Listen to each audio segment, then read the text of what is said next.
سید حجویر مخدوم امم، مرکد او پیر سنجہ راہ حرم۔ کبھی اس کا درس ہوتا ہے پاک و ہند کے اندر آپ نے اسلام کی شمع کو فروزاں کیا، لاہور میں آپ نے ڈیرا لگایا، اور یہ تمام گجر قبائل اور تمام یہ علاقہ جو تھا رائے راجو ہندوؤں کا گڑھ تھا،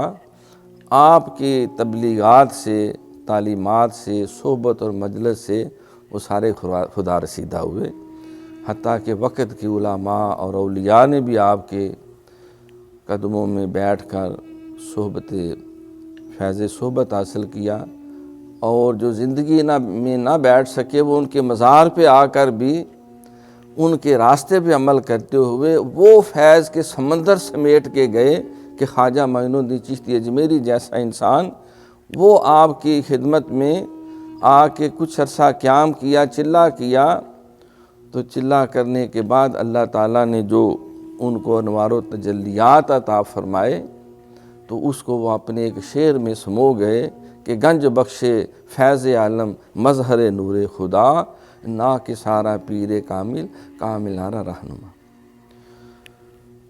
آپ خود کشف المعجوشی میں ایک جگہ لکھتے ہیں کہ جب میں کسی طریقت کی منزل میں اڑ جاتا،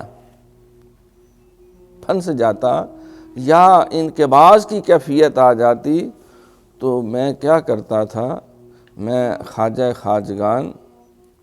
حضرت خواجہ باجدید بستامی رحمۃ اللہ علیہ کے مزار شریف پہ جا کر اعتکاف بیٹھ جاتا تھا،